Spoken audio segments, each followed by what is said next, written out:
지난주는 인생의 목적에 대해서 설교를 했습니다. 인생의 목적은 장로교 정통 교리 문답식으로 정리한 웨스트민스터 요리문답 제1조 1항 인생의 제일 되는 본문은 무엇인가? 라는 질문에 대하여 그 대답은 하나님께 영광을 돌리며 영원히 그를 즐거워하는 것이다. 그렇게 정의를 내리고 있습니다.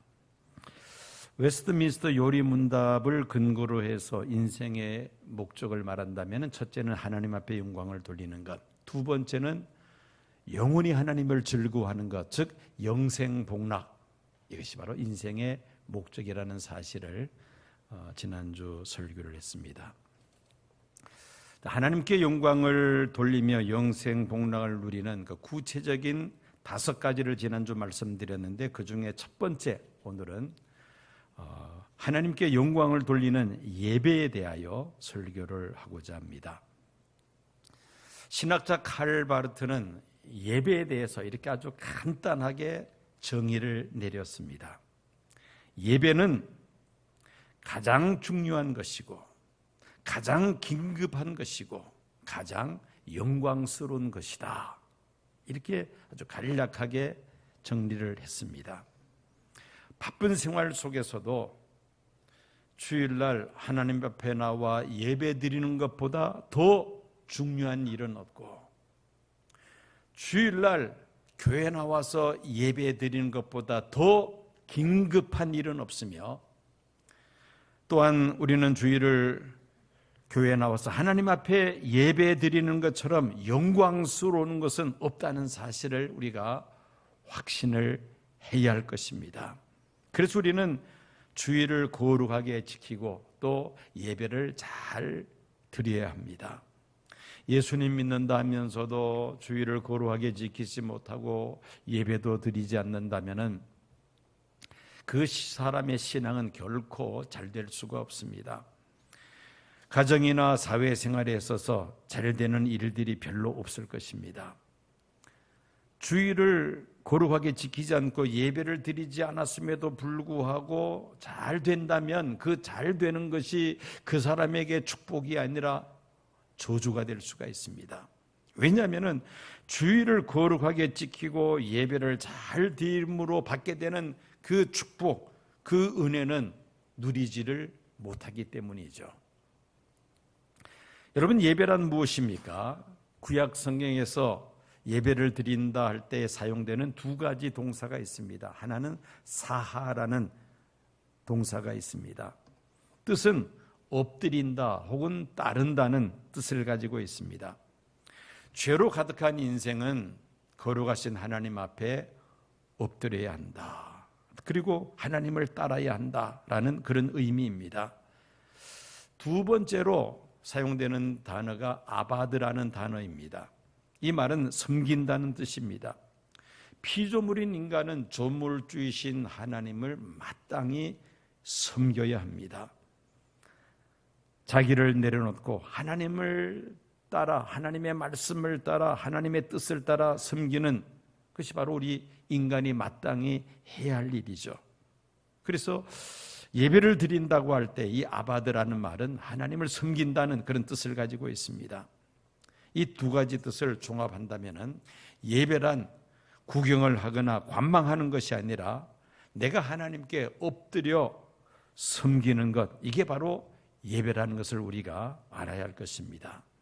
그다음에 신약 성경에서 그 예배라는 단어가 프로스큐네오라는 헬라어입니다.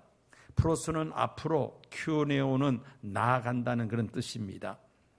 무슨 말이냐면은 예배는 하나님 앞에 나아가는 행위라는 것이죠. 하나님은 예배를 통하여 우리를 부르십니다. 그러므로 예배는 사람을 만나러 가는 것이 아니라 하나님을 만나러 가는 것이며 하나님 앞으로 나아가는 것이라는 것을 우리가 염두에 둬야 할 것입니다. 자, 이 예배의 대상은 누구인가? 다 잘 아시는 내용이겠습니다만은 그래도 다시 한번 우리가 정리를 해봐야 되겠습니다. 현대인들의 문화에 보조를 맞춰서 예배의 형식을 많이 시대마다 변화가 주어집니다. 청년들은 청년들의 기호에 맞도록, 청소년들은 청소년 문화에 맞도록, 또 아이들한테는 또 아이들의 수준에 맞도록 예배 형식을 변화를 줍니다. 예배 드리는 자들의 문화와 기호를 배려해서 예배의 형식을 전환하는 것은 물론 필요한 일입니다마는 자칫 사람을 위한 예배로 전락되지 않도록 예배 인도자들은 주의해야만 합니다.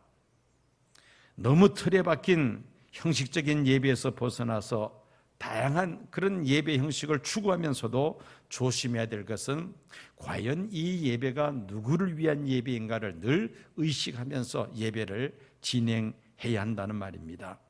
사람이 결코 예배의 대상이 될 수 없습니다.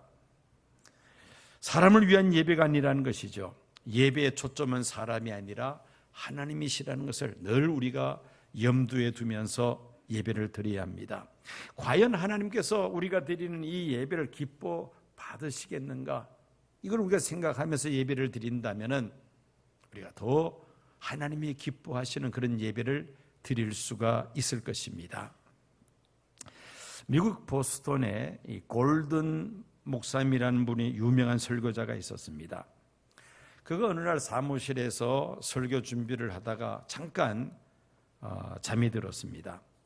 그리고 그 짧은 시간에 꿈을 꿉니다.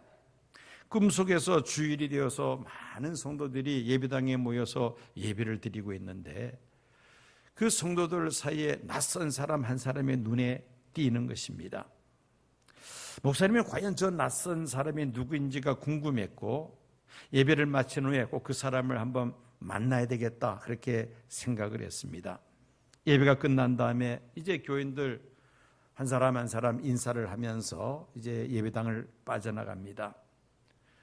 예배가 끝난 다 이제 차례로 인사를 다 나누었는데도 그 낯선 사람은 보이지를 않았습니다. 그래서 이 목사님은 그 안내위원들에게 묻습니다. 오늘 혹시 낯선 사람 보지 않았느냐고, 이렇게 생긴 사람, 젊은 사람을 보지 않았느냐고 했더니만은 그 예배위원들이 한 목소리로 우리가 잘 알고 있다고 그렇게 대답을 하는 겁니다. 그래서 이 목사님이 도대체 그분이 누구냐고 질문을 하니까 그 예배위원들은 당연하다는 듯이 그 사람이요? 우리가 알고 말고요. 그 사람은 예수님이에요. 그렇게 말을 하는 겁니다. 그 소리에 깜짝 놀라서 잠에서 깨어났다는 겁니다. 이 골든 목사님은 그 후부터는 우리 눈에 보이지 않지만은 예수님이 우리가 드리는 예배에 함께 하신다는 그 생각을 늘 염두에 두면서 말씀을 준비하고 예배를 인도했던 것입니다. 성도님들도 목사님을 통해서 우리가 예배 드릴 때 주님이 우리와 함께 하신다는 그런 말을 듣고는 더 진지하게 예배에 임했던 것입니다. 그 결과 그 교회는 은혜가 충만한 교회로 부흥 발전하면서 선교를 많이 하는 교회가 되었다는 그런 이야기입니다. 여러분, 우리의 예배를 기뻐 받으시는 하나님은 어떠한 분입니까? 그분은 창조주 하나님이십니다. 시편 96편 5절 6절 말씀입니다. 만국의 모든 신들은 우상들이지만 여호와께서는 하늘을 지으셨음이로다. 존귀와 위엄이 그의 앞에 있으며 능력과 아름다움이 그의 성소에 있도다. 하나님께서 지으신 아름다운 이 자연 세계를 보면은 정말 우리가 감탄을 금할 수가 없습니다. 그 모든 자연 세계를 창조하신 하나님 앞에 우리가 머리를 숙이지 아니할 수가 없습니다. 하나님을 경배하며 하나님을 찬양하며 하나님 앞에 우리가 예배를 드리게 되는 것이죠. 이처럼 피조물인 인생들은 마땅히 조물주이신 하나님께 영광을 돌리며 예배를 드려야 할 줄로 믿습니다. 두 번째로 우리의 예배를 기뻐 받으시는 하나님은 구속주 하나님이십니다. 시편 96편 2절 3절 말씀입니다. 여호와께 노래하여 그의 이름을 송축하며 그의 구원을 날마다 전파할지어다.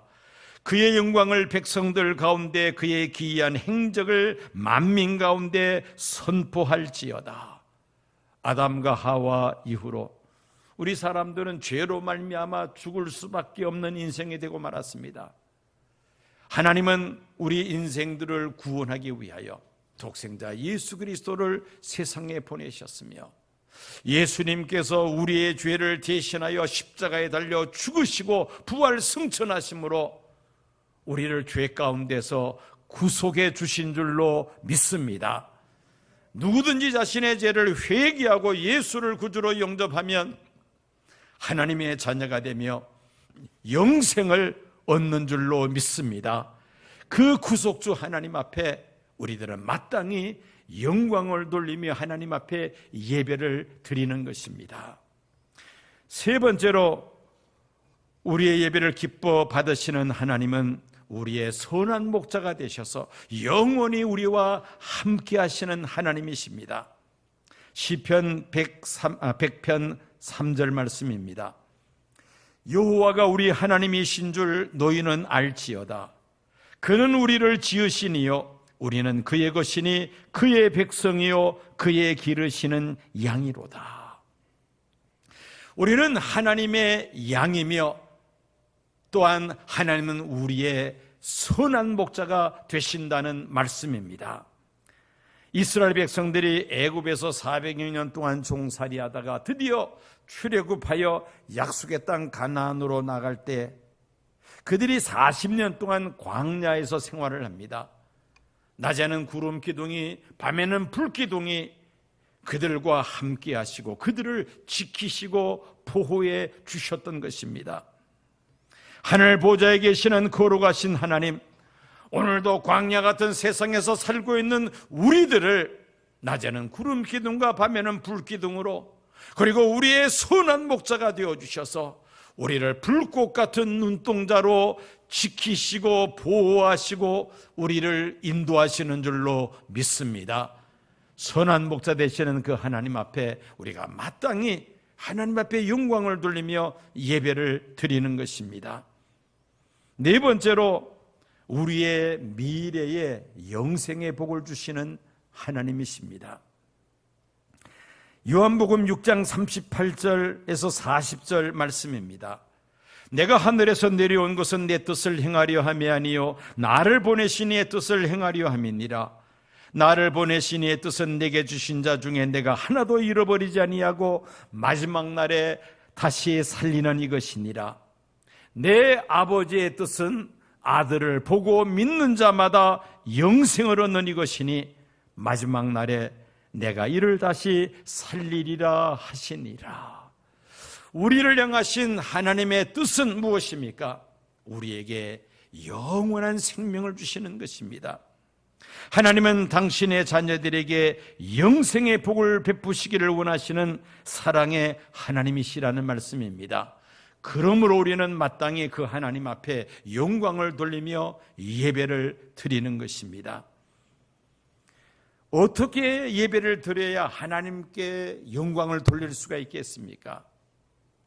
요한복음 4장 24절 말씀입니다. 하나님은 영이시니 예배하는 자는 영과 진리로 예배할지니라. 첫째는 영으로 드리는 예배를 하나님께서 기뻐 받으신다고 말씀합니다. 우리 사람은 육체와 함께 하나님의 형상을 따라서 영적인 존재로 또한 지음을 받았습니다. 사람에게는 종교성이 있어서 신을 찾고자 하는 본능적인 욕구가 사람들에게는 다 있습니다. 이것이 바로 사람과 짐승의 차이입니다. 사람은 모두 다 한결같이 신을 찾는 그런 마음이 있다는 것이죠. 문제는 그 숭배하는 신이 참 신이냐 아니면 사람들이 만든 거짓 신이냐, 바로 이 차이입니다. 영이신 하나님께 예배를 드릴 때에 우리는 영으로 하나님 앞에 예배를 드려야 합니다. 영으로 예배를 드린다는 것은 성령의 기름 부으심을, 성령의 충만하심 가운데 우리가 하나님 앞에 드리는 예배를 말하는 것입니다. 예배를 드리다 보면 때로는 지루할 때가 있죠. 찬송을 불러도 마음에 아무런 감동이 없습니다. 기도를 하는 시간에 머릿속에는 딴 생각으로 가득 차 있습니다. 설교를 들어도 내 마음에 와닿는, 즉 은혜가 되는 말씀이 전혀 없습니다. 성령께서 역사하실 때 완전히 달라지죠. 찬송을 부를 때에 은혜가 충만하며, 기도할 때 함께 아멘으로 화답을 하게 되며, 말씀을 들을 때 아멘 아멘으로 그 말씀을 받아 먹습니다. 이것이 바로 성령이 함께 하시는 예배입니다. 영으로 드리는 예배라는 것이죠. 두 번째로는 진리로 드리는 예배입니다. 진리 되시는 예수 그리스도로 말미암는 예배, 이것이 바로 진리로 드리는 예배입니다. 구약 시대에는 제사장을 통해서 하나님 앞에 제사를 드릴 수가 있었습니다. 그런데 이제 신약 시대에 들어와서는 누구든지 예수 그리스도의 이름으로 하나님 앞에 나아갈 수가 있고 기도할 수가 있는 것입니다. 즉 십자가를 지신 예수 그리스도로 말미암아 하나님 앞에 나아간다는 것이죠. 진리 되시는 예수의 이름으로 드리는 예배, 이것이 바로 진리로 드리는 예배인 것입니다. 예수님께서 말씀하셨습니다. 내가 곧 길이요 진리요 생명이니 나로 말미암지 않고는 아버지께로 올 자가 없느니라. 예배 드릴 때마다 우리는 예수님을 통하여 죄 사함 받고 은혜 보좌 앞으로 담대히 나올 수 있게 되었음을 감사하면서 하나님 앞에 우리가 예배를 드립니다. 이것이 바로 진리로 드리는, 진리 되시는 예수 그리스도를 통하여 하나님 앞에 드리는 예배인 것입니다. 그리고 진리로 예배를 드린다는 것은 진리의 말씀이 선포되는 예배임을 의미합니다. 설교는 선포된 하나님의 말씀이라고 그렇게 말을 합니다. 오늘 예배 시간에 설교를 통하여 들려주시는 하나님의 음성에 우리가 귀를 기울여야 할 것입니다. 말씀에 귀를 기울이고 그 말씀에 아멘으로 화답할 때에 그것이 바로 진리로 드리는 예배가 되는 것이죠. 세 번째로는 정성을 다하여 드리는 예배입니다. 마가복음 12장 30절 말씀입니다. 내 마음을 다하고 목숨을 다하고 뜻을 다하고 힘을 다하여 주 너의 하나님을 사랑하라 하신 것이요. 영이신 하나님 앞에 우리가 예배를 드릴 때에 우리의 마음을 들여다보시는 그 하나님을 우리가 생각할 수 있다면 우리는 더 정성을 들여서 하나님 앞에 예배를 드리게 될 것입니다. 예배를 드릴 때에 먼저 우리가 마음으로 준비가 되어야만 합니다. 바람직한 것은 토요일부터 예배를 준비하는 것입니다. 내일은 교회 나가서 하나님 앞에 예배 드리는 날이다. 그 생각을 하면서 토요일부터 이미 마음으로 준비를 합니다. 다윗은 시편 122편 1절 말씀에 사람이 내게 말하기를 여호와의 집에 올라가자 할 때에 내가 기뻐하였도다 라고 고백을 합니다. 여호와의 집에 올라가자 할 때 내가 기뻐하였도다. 여러분들 어떻습니까? 주일날 교회에 갈 생각하면 마음이 기쁩니까? 왜 아멘이 없습니까? 마음이 기쁜 사람만 아멘 하십시오. 제가 지금 찬양되면 뚫어져라고 지금 쳐다보고 있는데 아무도 이게 아멘 하질 않. 이제 기약부 한번 묻습니다. 주일날 교회에 나갈 생각을 할 때 또 가야 되나 이런 생각 말고 기쁨으로 하나님 앞에 나가기를 원하시는 분 아멘 하십시오. 아멘. 그것이 바로 하나님께서 기뻐 받으시는 예배라는 겁니다. 마음의 기쁨을 가지고 성전에 나오는 사람과 마지못해서 가정의 평화를 위하여 아내에게 끌려 나오는 남편, 그 정성된 예배가 될 수가 없을 겁니다. 물론 안 나오는 것보다 낫겠지만은 우리가 보다 더 정성된 예배를 드리고자 한다면은 먼저 내 마음으로 준비해야 된다는 것이죠. 다윗은 성전을 향할 때마다 마음이 기뻤다고 그렇게 노래하고 있지 않습니까? 우리들도 이제 이후로는 우리가 교회 나갈 생각만 하면, 예배 드릴 생각만 하면 마음의 기쁨이 충만한 성도들이 되시기를 축원합니다. 아멘. 자, 그리고 이 예배 시간에 여러분 미리 와서 다 마음으로 준비한다면 벌써 예배 임하는 자세가 다르잖아요.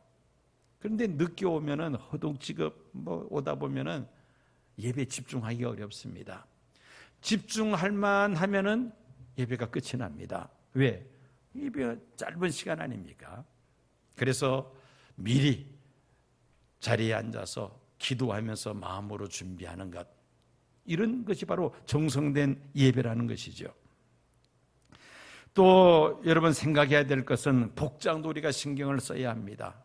예배 드리러 교회에 올 때 입는 옷, 그죠?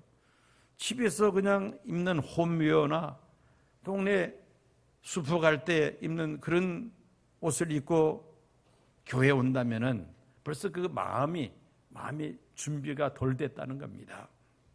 여러분, 귀한 손님을 맞이하거나 업무차 아주 중요한 사람을 만날 때 여러분들 옷을 아무거나 입고 가지 않지 않습니까? 그래도 신경을 많이 씁니다. 하나님 앞에 나올 때도 그러하다는 겁니다. 거룩하신 하나님 앞에 나와 하나님 앞에 예배를 드리는데 우리가 입는 옷차림도 정성을 기울여야 할 부분 중에 하나라는 말씀입니다. 예배를 위해서 참 많은 분들이 수고를 하십니다. 목요일 날 우리 미아부에서 예배당 청소를 합니다. 또 금요일은 또 이 강단 장식을 위한 꽃꽂이를 또 합니다. 새벽부터 나와서 열심히 이렇게 준비를 합니다. 찬양대에서, 귀학부에서, 찬양팀에서 열심히 예배를 위해서 준비를 하죠. 주일날 우리 예배부원들은 일찍 나와서 모든 것이 제자리에 다 놓였는가 다 점검을 합니다. 방송실에서는 또 음향 시스템 다 체크를 하죠. 이렇게 많은 사람들이 준비를 하니까 우리가 예배를 은혜롭게 잘 드릴 수가 있는 겁니다. 이 모든 것들이 바로 정성된 마음의 준비라는 것입니다. 하나님께 예물을 드릴 때도 마찬가지입니다. 정성된 예물이 있어야 합니다. 시편 96편 8절 9절 말씀입니다. 여호와의 이름에 합당한 영광을 그에게 돌릴지어다. 예물을 들고 그의 궁정에 들어갈지어다. 아름답고 거룩한 것으로 여호와께 예배할지어다. 온 땅이여 그 앞에서 떨지어다. 여러분, 예물을 드리는 것이 담임 목사한테 주는 거 아니잖아요. 예물을 드리는 것이 사람들에게 보이기 위해서 하는 것 아니지 않습니까? 하나님 앞에 우리가 드리는 예물인 만큼 우리의 정성이 거기에 담겨 있어야 한다는 말씀입니다. 액수도 물론 중요하겠습니다만은 내가 소유한 가운데서 얼마나 드리는가, 이게 사실은 더 중요하죠. 하나님께서 보시기에는 가난한 과부가 드린 한 렙돈, 동전 하나가 부자가 드린 금화보다 더 가치 있는 것이라고 예수님께서 말씀하시지 않습니까? 얼마나 정성에 담겨 있는 예물이냐는 것입니다. 이처럼 우리가 하나님 앞에 예배 드릴 때에 하나님께서 기뻐하심직한 예배가 되기 위해서는 첫째는 무엇으로 드리는 예배라 했습니까? 영으로 드리는 예배다. 두 번째는 진리로 드리는 예배다. 세 번째는 정성된 예배. 이것이 하나님께서 기뻐하시는 예배라는 것입니다. 마지막으로 네 번째로 우리의 몸으로, 우리의 삶으로 드리는 예배를 하나님이 기뻐하십니다. 로마서 12장 1절입니다. 그러므로 형제들아, 내가 하나님의 모든 자비하심으로 너희를 권하노니 너희 몸을 하나님이 기뻐하시는 거룩한 산제물로 드리라. 이는 너희가 드릴 영적 예배니라. 몸으로 산제사를 드린다는 것은 우리의 삶을 하나님 앞에 온전하게 드린다는 그러한 말씀입니다.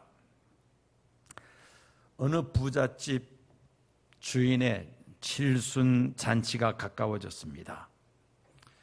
그 집에 가축들이 다 모여서 회의를 합니다. 안건은 이번 잔치에서 누가 순직해야 하는가 하는 문제였습니다. 먼저 개가 지목이 됩니다. 이 여름에 주인을 위해서 잔치를 준비해야 하는데 내가 보신탕으로 나가면 어떠냐? 개에게 이제 말을 합니다. 그렇기 때문에 개가 대답을 합니다.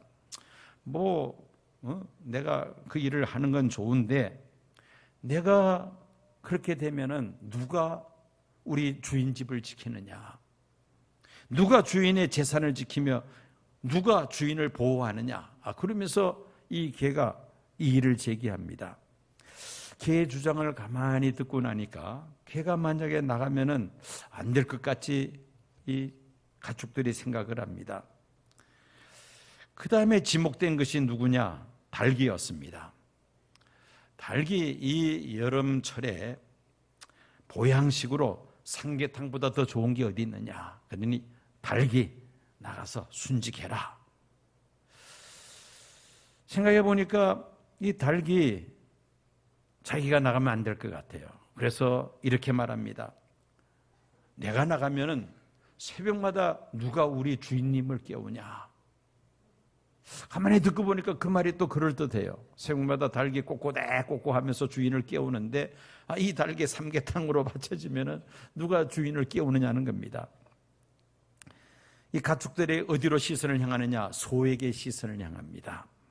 그러면서 하는 말이 그래도 잔치상에는 소갈비와 불고기가 최고가 아니냐? 그러니까 소가 나가는 게 좋겠어. 했더니만은 이 소가 눈을 끔뻑끔뻑 하면서 이렇게 말합니다.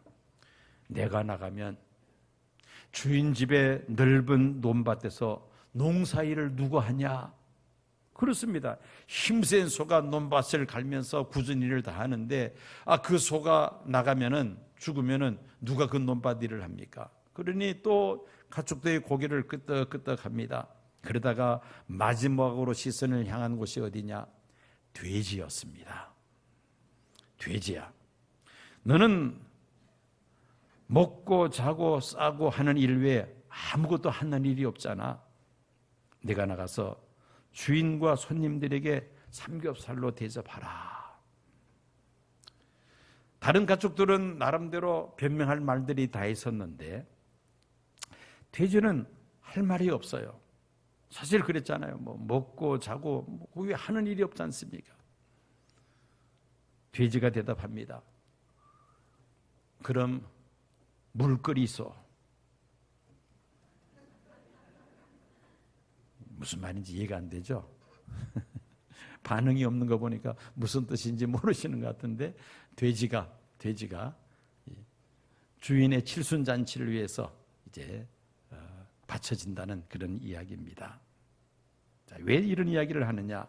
여러분, 우리가 몸을 하나님 앞에 바친다. 이것은 우리의 삶을 하나님 앞에 드린다는 말입니다. 생활 속에서 우리가 늘 하나님을 생각하고 우리 생활이 하나님 앞에 영광을 돌리는 삶이 되는 것, 이것이 바로 우리의 몸으로 하나님 앞에 제사를 드리는 것이라는 말씀입니다.